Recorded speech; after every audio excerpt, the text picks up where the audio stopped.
दोस्तों, आज की हमारी कहानी 2022 में आई एलेनॉयड पार्ट 1 का सीक्वल होने वाली है। हमने इसकी पहली मूवी को भी एक्सप्लेन किया है, जिसका लिंक आपको डिस्क्रिप्शन बॉक्स में मिल जाएगा। अगर आपने अभी तक वो नहीं देखी है तो प्लीज उसको भी देख लें। ये कहानी एक साइंस फिक्शन मूवी है, जहाँ कुछ एलियंस धरती पर आकर अपने ग्रह के कैदियों को इंसानों के शरीर में कैद कर देते हैं। आज हम जानेंगे कि अच्छाई के रखवाले कैसे दुश्मनों के नाकाब मंसूबों को पूरा होने से रोकते हैं और इस बीच उन्हें किन किन परेशानियों का सामना करना पड़ता है। इसलिए इस इंट्रो को और ना बढ़ाते हुए चलिए जल्दी से शुरू करते हैं आज की इस कहानी को।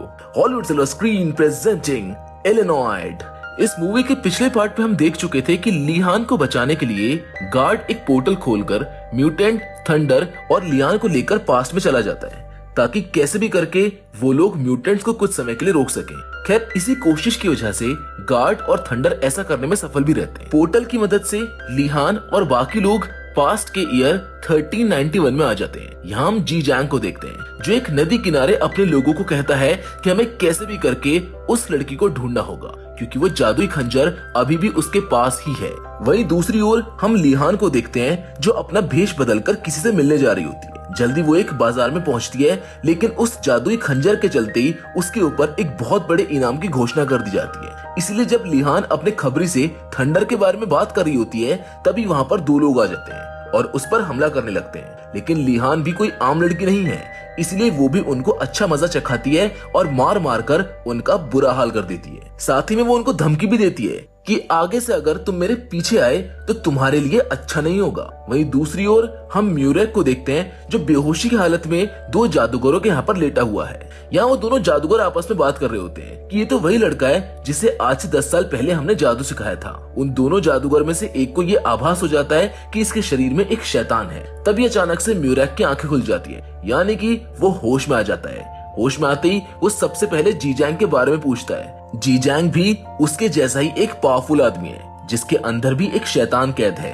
वहीं एक ओल्ड लेडी बताती है कि एक अजीब से दिखने वाले आदमी ने जी जैंग की जगह ले ली है, और वहीं उसको बताते हैं कि वो लोग उसी जादुई खंजर की मदद से भविष्य में वापस जा पाएंगे। यह आदमी इतना शक्तिशाली है कि इसने कई लोगों की जान ले ली है और एक व्यक्ति की आंख तक फोड़ दी है। लेकिन इतना सब होने के बावजूद भी वो लोग भविष्य में वापस नहीं जा सकते हैं, क्योंकि कंट्रोलर अभी भी म्यूरेक की बॉडी में ही है।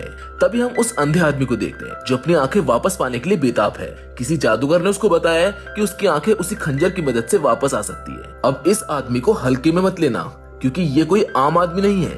ये तलवारबाजी का महान योद्धा है और आंखें खो जाने के बाद भी आवाज के सहारे ही किसी को भी जान से मार सकता है। वहीं हम म्यूरेक को देखते हैं, जो सोच रहा होता है कि आखिरकार मेरी बॉडी में ऐसा क्या है जिससे सब डर रहे हैं और मैं इसको कंट्रोल कैसे कर सकता हूँ। तभी हम उन दोनों जादूगरों को देखते हैं, जो अभी तक उसका ध्यान रख रहे थे। दरअसल वो लोग म्यूरेक को मारना चाहते हैं, ताकि जो शक्ति उसके शरीर में कैद है वो भी खत्म हो जाए। मगर सब कुछ इतना आसान होता तो क्या ही बात थी। वो दोनों जादूगर उस पर हमला करके उससे लड़ने लगते हैं, लेकिन अपना म्यूरेक भी कोई कम नहीं था। और तभी अचानक से म्यूरेक के जादुई पंखे से हथियार निकलने लगते हैं, जिन्हें वो किसी कारण से कंट्रोल नहीं कर पाता है। उनमें से कुछ हथियार आके उसको भी लग जाते हैं, लेकिन मौका पाकर म्यूरेक वहाँ से भाग निकलता है। पर पता नहीं ये जादूगर उससे क्या ही चाहते हैं। ये लोग भी उसका पीछा करना चालू कर देते हैं और अपने जादू से उसे अपने पास कैद कर लेते हैं। मगर ठीक उसी समय म्यूरेक के दो दोस्त, जो असल में एक शेप शिफ्टर हैं, लेफ्ट और राइट, दोनों जाकर लिहान को आगाह कर देते हैं कि तुम्हारी जान खतरे में है और कई लोग तुमको मारकर वो खंजर तुमसे छीनना चाहते हैं। साथ ही वो दोनों लिहान को बताते हैं कि हमको पता है कि तुम हमारे मास्टर की वाइफ हो। लेकिन लिहान इस बात से साफ इनकार कर देती, क्योंकि ये लंबे अरसे पहले की बात थी, जो कि वो पूरी तरह से भूल चुकी है। खैर, लिहान जाकर एक महफूज ठिकाने पर अपने रुकने के लिए एक जगह देखती है, लेकिन पता नहीं कैसे जैंग को इसके बारे में पता चल जाता है और वो भी वहाँ पर पहुँच जाता है। मगर उसके आते ही लिहान को आभास हो जाता है कि यहाँ कुछ तो गड़बड़ है। इसीलिए लिहान अपनी गन लेकर लड़ने को तैयार हो जाती है। मगर जी जैंग को लड़ाई का काफी अनुभव था, साथ ही वो ये भी जानता था कि लिहान कितनी शातिर है। इसीलिए वो बड़ी सावधानी के साथ उस पर हमला करके उससे गन छीन लेता है। मगर लिहान उसकी सोच से 2 कदम आगे होती है, क्योंकि उसके पास एक और एक्स्ट्रा गन थी, जिसकी मदद से वो जी जैंग पर हमला करके वहाँ से भाग जाती है। जी जैंग अपने लोगों के साथ उसका पीछा करना चालू कर देता है। जी जैंग की आंखों में खंजर को लेकर जुनून साफ दिखाई दे रहा होता है। तभी वहाँ पर उसी अंधे आदमी की एंट्री होती है। वो लिहान को बचाकर अपने कब्जे में लेकर उससे जादुई खंजर छीन भी लेता है। अब खंजर छीनते ही वो काफी खुश होता है क्योंकि जल्द ही उसकी आंखें वापस आने वाली हैं। वो अंधा व्यक्ति खंजर की मदद से खुद को ठीक कर पाता उससे पहले ही वहां पर म्यूरैक आ जाता है, जो छुपकर उस अंधे आदमी से वो खंजर छीन लेता है। दोनों में भयंकर लड़ाई चालू हो जाती है और ये फाइट देखने में काफी अच्छी लगती है। मगर उसी दौरान लीहान खुद को और म्यूरैक को एक जादुई चादर में छुपाकर वहां से गायब हो जाती है। जल्दी वो दोनों वहां से बचकर भाग निकलते हैं। इसके बाद एक बार फिर से सीन शिफ्ट होता है और हम लीहान की उसी आंटी को देखते हैं जिसने लीहान को उस पोर्टल में जाते हुए देखा था, और ये आंटी भी उसी अंधे आदमी से रिलेटेड है, यानी कि ये उसके डिसेंडेंट है। इसके बाद हम लीहान की आंटी के पास्ट को देखते हैं। एक सुबह अपनी एक्सरसाइज के दौरान वो एक मुजरिम को भागते हुए देखती है, पर तभी वो बीच में आकर उस मुजरिम को बुरी तरह से घायल करती है और पकड़ लेती है। दरअसल लीहान की आंटी भी एक पुलिस ऑफिसर है, इसीलिए उसकी फाइटिंग स्किल्स काफी अच्छी हैं। आगे हमको पता चलता है जिसके शरीर में स्पेस से एलियंस ने कैदी को डाल दिया था, और ये सारी बातें लीहान के कैमरे में कैद हो गई थी। खैर लीहान के आंटी के वार की वजह से वो आदमी काफी घायल हो जाता है, इसीलिए उसे अस्पताल में भर्ती कर दिया जाता है। लेकिन वो आदमी मौका पाकर वहां से भाग निकलता है। काफी पीछा करने के बाद भी लीहान की आंटी उसको पकड़ नहीं पाती है। तभी अस्पताल में वापस आकर वो नोटिस करती है कि गार्ड अपनी कार से बात कर रहा है। लीहान की आंटी घर वापस आकर उससे पूछने लगती है कि मैंने तुम्हारे फादर को अपनी कार से बात करते हुए सुना है, आखिर इसके पीछे का माजरा क्या है। लीहान ऐसे एक्ट करती है मानो उसको कुछ पता ही ना हो। लेकिन रात को मौका मिलते ही लीहान की आंटी उसका मोबाइल चेक करके सब कुछ पता लगा लेती है। उसके बाद जो भी हुआ वो सब हम देख चुके हैं कि कैसे एलियंस ने शहर में आतंक मचा रखा है।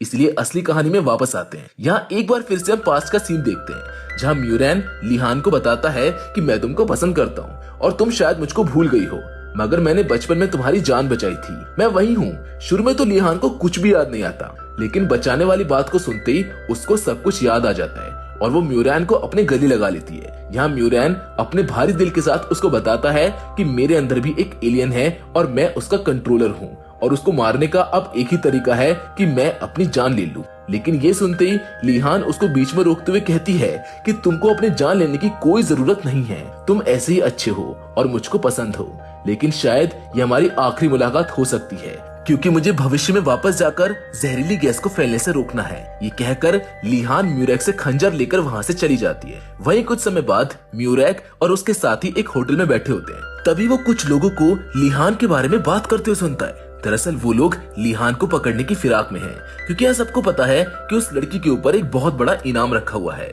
इसीलिए अपने साथियों के साथ वो लीहान को खोजने के लिए निकल जाते हैं। जल्दी उसको लीहान मिल भी जाती है। म्यूरैक उसको बताता है कि तुम्हारी जान खतरे में है और मैं अब से तुम्हारे साथ ही रहूंगा। जल्दी वो वहाँ से भागकर एक टूटे से घर में चले जाते हैं, जहाँ लेफ्ट और राइट दो लोगों को देखते हैं जो हूबहू उनके जैसे दिखते हैं।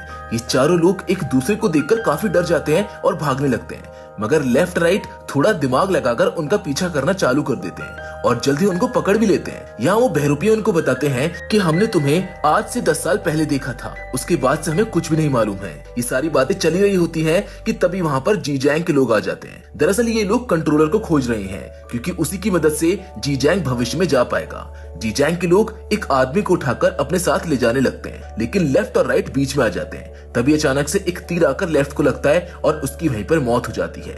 वहीं जीजैंग के लोग उस आदमी को उठाकर जीजैंग के पास ले जाते हैं। जीजैंग उसको देखते ही समझ जाता है कि ये कंट्रोलर नहीं है। वहीं दूसरी ओर लीहान नदी किनारे अपना स्पेसशिप ढूंढने चली जाती है, लेकिन उसको वो कहीं नहीं मिलती क्योंकि जीजैंग उसको ले जा चुका है। म्यूरैक जल्दी से उन दोनों जादूगरों के पास जाता है, मगर वो अंधा आदमी वहाँ पहले से मौजूद होता है, क्योंकि उसे पता था कि लीहान अपने स्पेसशिप को खोजते हुए यहाँ पर जरूर आएगी। मगर तभी वहाँ पर एक म्यूटेंट आ जाता है जो अपने टेंटिकल से म्यूरैक पर हमला करके खंजर उसके सीने में उतार देता है। दरअसल इस म्यूटेंट को लगता है कि कंट्रोलर म्यूरैक के अंदर है, इसीलिए वो उसको आजाद करने के लिए खंजर उसके सीने में उतार देता है, लेकिन सच्चाई कुछ और ही है। दरअसल जब कंट्रोलर म्यूरैक की बॉडी में अंदर घुसने की कोशिश कर रहा होता है, उसी समय वहाँ पर गार्ड भी आ जाता है और म्यूटेंट को हराकर अपनी सारी शक्तियाँ म्यूरैन को दे देता है। साथ ही थंडर को हमेशा उसके साथ रहने के लिए बोलता है। इसीलिए थंडर लेफ्ट और राइट का शरीर लेके हमेशा म्यूरैक के साथ रहते हैं। इसीलिए लेफ्ट और राइट की मौत के बाद वो वापस से थंडर एक रोबोट में चेंज हो जाता है, मगर इसी मौके का फायदा उठाकर वो म्यूटेंट लीहान की बॉडी में एंटर कर जाता है अब ये बात लिहान को भी पता चल चुकी है कि कंट्रोलर उसके अंदर है, इसलिए लिहान खुद को मारने की कोशिश करती है, लेकिन म्यूटेंट उसको ऐसा नहीं करने देते क्योंकि ऐसा करते ही वो भी मारा जाएगा। जल्द ही लिहान पूरी तरह से उसके अंदर छुपे म्यूटेंट के कंट्रोल में आ जाती है। उसके कंट्रोल में आते ही लिहान पूरी तरह से बदलकर एक पोर्टल के थ्रू जीजैंग के साथ भविष्य में वापस आ जाती है। दरअसल अब इनका मकसद बाकी बचे सभी म्यूटेंट्स को आजाद कराकर धरती को म्यूटेंट के रहने लायक बनाने का है, मगर मौका मिलते ही वो दोनों जादूगर भी उसी पोर्टल में से भविष्य में आ जाते हैं। लेकिन पोर्टल में आने की वजह से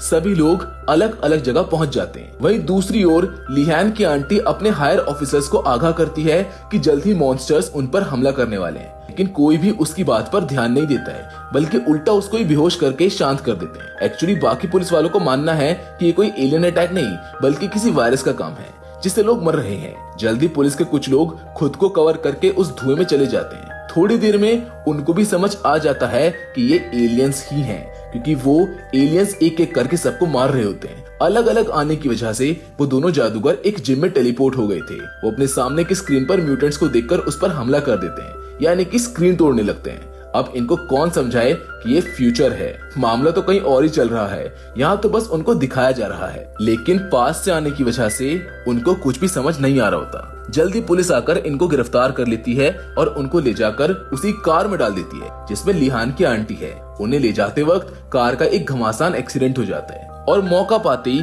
वो लोग वहाँ से भाग जाते हैं। लेकिन मुसीबतों का पहाड़ इतनी जल्दी खत्म होने वाला नहीं है। तभी वहाँ पर वो पेशेंट भी आ जाता है जिसके अंदर एलियन एंटर कर गया था। वो आकर इनको मारने के लिए इनका पीछा चालू कर देता है, मगर लिहान की आंटी आकर उसको रोकने की कोशिश करती है, पर उसकी शक्तियों के सामने वो कहाँ टिकने वाली थी, इसीलिए वो एक झटके में उसको दूर फेंक देता है। वो दोनों जादूगर भागते हुए खुद को बचाने की कोशिश में एक ट्रेन में चढ़ जाते हैं, जहाँ उनका पीछा करते हुए वो म्यूटेंट भी आ जाता है। दूसरी ओर हम लिहान को आते हुए देखते हैं। वहीं हम म्यूरैक और थंडर को भी देखते हैं। थंडर म्यूरैक को गार्ड की शक्तियों के बारे में बताकर उसकी शक्तियां जागृत करने को कहता है। म्यूरैक पूरी कोशिश करके गार्ड की शक्तियों को जगा देता है, लेकिन वो इतनी शक्तियों को पहली बार में हैंडल नहीं कर पाता है और इधर उधर हमला करने लगता है। वहीं पर हम उस अंधे आदमी को भी देखते हैं जिसकी आंखें अब वापस आ चुकी हैं। जल्दी थंडर अपनी कार में बाकियों को लेकर फ्यूचर में आ जाता है। यहाँ आते ही वो देखते हैं कि लिहान ने दोनों जादूगरों को पकड़ लिया है, लेकिन जैसे तैसे वो दोनों जादूगर अपनी पूरी ताकत लगाकर उससे लड़ रहे होते हैं। दरअसल वो जादुई खंजर उन्हीं दोनों के पास होता है, इसलिए लिहान उनसे लड़ रही होती है। लेकिन तभी थंडर म्यूरैक के साथ वहां पर आ जाता है और आते ही थंडर पेशेंट से लड़ने लगता है। वहीं म्यूरैक अपनी शक्तियों पर काबू पाने की कोशिश कर रहा होता है, लेकिन उसमें बड़ी बुरी तरह से फेल हो जाता है, मगर जल्द ही वो पूरी तरह से एक रोबोट में कन्वर्ट हो जाता है। वहीं ट्रेन के अंदर लिहान खंजर छीनने वाली होती है कि तभी हीरोइक एंट्री के साथ म्यूरैक वहां पर आता है और उसको सब कुछ याद दिलाने की कोशिश करता है, लेकिन लिहान को कुछ भी याद नहीं आता है। इसलिए म्यूरैक अपनी सारी शक्तियां लिहान को ये कहते हुए दे देता है कि ये पावर्स तुम्हारे फादर की है, मुझसे ज्यादा तुम्हें इसकी जरूरत है। इसलिए वो सूट पूरी तरह से लिहान की बॉडी को कवर कर लेता है और उस म्यूटेंट को लिहान की बॉडी के अंदर से खींचने लगता है। लेकिन तभी वो पेशेंट बीच में आकर उस म्यूटेंट को अपनी बॉडी में ले लेता है, यानी कि एक शरीर में दो म्यूटेंट। इतनी ज्यादा शक्ति होने की वजह से उस आदमी का शरीर उसे कंटेन नहीं कर पाता और उसके शरीर के टेंटिकल्स चारों तरफ फैलने लगते हैं। टेंटिकल्स की वजह से पूरी ट्रेन तहस नहस हो जाती है। सब लोग ट्रेन से बाहर गिर जाते हैं। ठीक उसी समय ट्रेन में से एक अजीब सा म्यूटेंट बाहर निकलता है जो दो डीमन के फ्यूजन से बना है। वो आते ही लिहान को पकड़ लेते हैं। तभी अचानक वहाँ पर लिहान की आंटी आकर उस म्यूटेंट को अपनी कार से उड़ा देती है। वहीं दोनों जादूगर भी ठान लेते हैं कि अब चाहे जो भी हो वो इसको रोक कर ही रहेंगे। वहीं लिहान की आंटी उस ब्लाइंड आदमी की तलवार निकाल लेती है। आखिरकार वो भी उसी की ब्लड लाइन से है।